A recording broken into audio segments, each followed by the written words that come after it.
Clock wise سننے والے دوستوں کو السلام علیکم۔ بادشاہ کے وزیر سے 3 اہم سوال۔ بادشاہ کا موڈ اچھا تھا، وہ نوجوان وزیر کی طرف مڑا اور مسکرا کر پوچھا، تمہاری زندگی کی سب سے بڑی خواہش کیا ہے؟ وزیر شرما گیا، اس نے منہ نیچے کر لیا۔ بادشاہ نے کہکا لگایا اور بولا، تم گھبراؤ مت، بس اپنی زندگی کی سب سے بڑی خواہش بتاؤ۔ وزیر گھٹنوں کے بل جھکا اور عاجزی سے بولا، حضور آپ دنیا کی خوبصورت ترین سلطنت کے مالک ہیں، میں جب بھی یہ سلطنت دیکھتا ہوں تو میرے دل میں خواہش پیدا ہوتی ہے، اگر اس کا 10واں حصہ میرا ہوتا تو میں دنیا کا خوش نصیب ترین شخص ہوتا۔ بادشاہ نے کہکا لگایا اور بولا، میں اگر تمہیں اپنی آدھی سلطنت دے دوں تو؟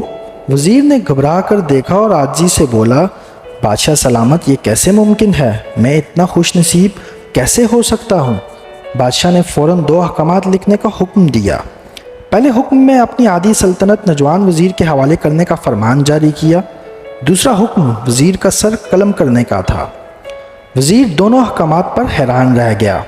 بادشاہ نے احکامات پر مہر لگائی اور وزیر کی آنکھوں میں آنکھیں ڈال کر بولا، تمہارے پاس 30 دن ہیں، تمہیں ان دونوں میں صرف 3 سوالوں کے جواب تلاش کرنا ہے۔ کامیاب ہوگے تو میرا دوسرا حکم منسوخ ہو جائے گا اور تمہیں آدھی سلطنت مل جائے گی، اگر تم ناکام ہوگے تو پہلا حکم خارج سمجھا جائے گا اور دوسرے حکم کے مطابق تمہارا سر قلم کر دیا جائے گا۔ وزیر کی حیرت پریشانی میں بدل گئی۔ بادشاہ نے کہا، میرے 3 سوال لکھ لو۔ وزیر نے لکھنا شروع کر دیے۔ بادشاہ نے کہا، انسان کی زندگی کی سب سے بڑی سچائی کیا ہے؟ وہ رکا اور بولا، دوسرا سوال، انسان کی زندگی کا سب سے بڑا دھوکہ کیا ہے؟ تیسرا سوال، انسان کی زندگی کی سب سے بڑی کمزوری کیا ہے؟ بادشاہ نے اس کے بعد نکارے پر چوٹ لگائی اور بآواز بلند کہا، تمہارا وقت شروع ہو گیا۔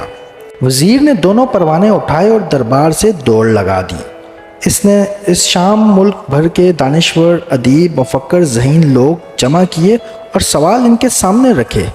ملک بھر کے دانشور ساری رات بحث کرتے رہے، لیکن پہلے سوال پر ہی کوئی متفقہ جواب نہ دے سکے۔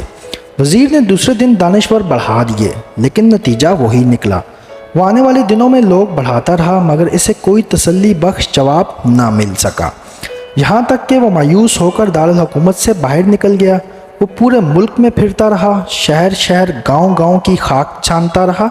شاہی لباس پھٹ گیا، پگڑی ڈھیلی ہو کر گردن میں لٹک گئی، جوتے پھٹ گئے اور پاؤں میں چھالے پڑ گئے، یہاں تک کہ شرط کا آخری دن آ گیا۔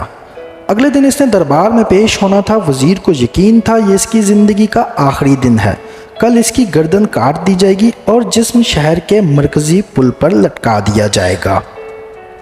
وہ مایوسی کے عالم میں دارالحکومت کی کچی آبادی میں پہنچ گیا۔ آبادی کے آخری سرے پر ایک فقیر کی جھونپڑی تھی۔ وہ گرتا پڑتا اس جھونپڑی تک پہنچا۔ فقیر نے سوکھی روٹی پانی میں ڈبو کر کھا رہا تھا، ساتھ ہی دودھ کا پیالہ پڑا تھا۔ فقیر کا کتا شڑپ شڑپ کی آوازوں کے ساتھ دودھ پی رہا تھا۔ فقیر نے وزیر کی حالت دیکھی، کہکا لگایا اور بولا، جناب عالی، آپ صحیح جگہ پر پہنچے ہیں، آپ کے 3 سوالوں کے جواب میرے پاس ہیں۔ وزیر نے حیرت سے اس کی طرف دیکھا اور پوچھا، آپ نے کیسے اندازہ لگا لیا کہ میں کون ہوں اور میرا مسئلہ کیا ہے؟ فقیر نے سوکھی روٹی کے ٹکڑے چھابے میں رکھے، مسکرایا، اپنا بوریا اٹھایا اور وزیر سے کہا، یہ دیکھیے، آپ کو بات سمجھ آ جائے گی۔ وزیر نے جھک کر دیکھا، بوریا کے نیچے شاہی حلت بچھی تھی۔ وہ لباس تھا جو بادشاہ اپنے قریب ترین وزراء کو عنایت کرتا تھا۔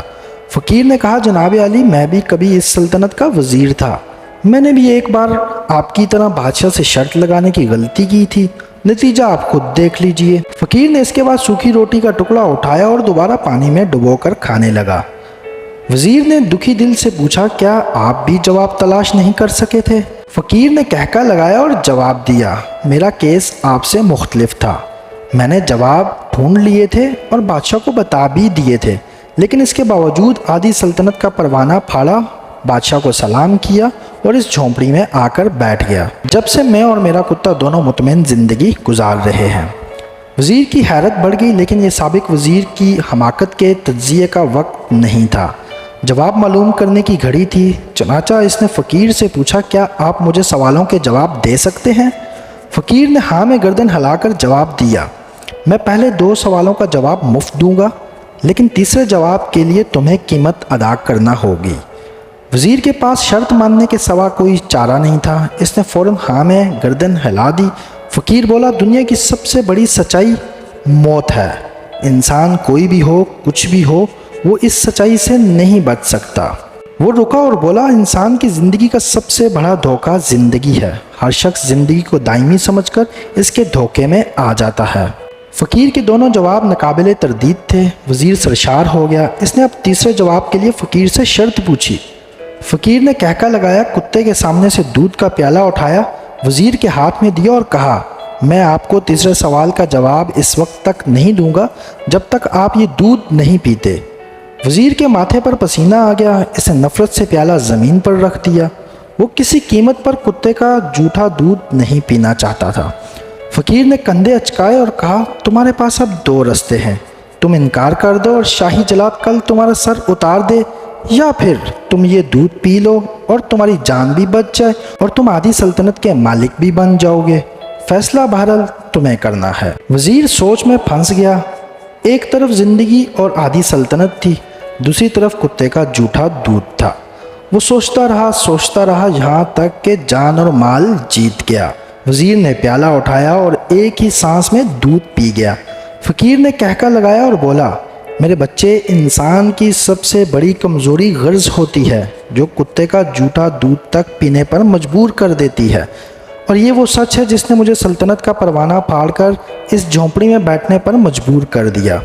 میں جان گیا تھا میں جوں زندگی کے دھوکے میں آؤں گا، میں موت کی سچائی کو فراموش کرتا جاؤں گا، اور میں موت کو جتنا فراموش کرتا رہوں گا میں اتنا ہی غرض کی دلدل میں دھنستا جاؤں گا، اور مجھے روز اس دلدل میں سانس لینے کے لیے غرض کا غلیظ دودھ پینا پڑے گا۔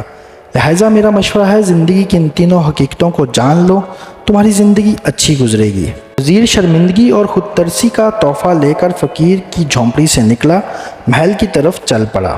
وہ جوں محل کے قریب پہنچ رہا تھا، اس کے احساس شرمندگی میں اضافہ ہو رہا تھا۔ اس کے اندر ذلت کا احساس پڑ رہا تھا۔ وہ اس احساس کے ساتھ محل کے دروازے پر پہنچا۔ اس کے سینے میں خوفناک ٹیس اٹھی۔ وہ گھوڑے سے گرا، لمبی ہچکی لی، اس کی روح قفس عنصری پرواز کر گئی۔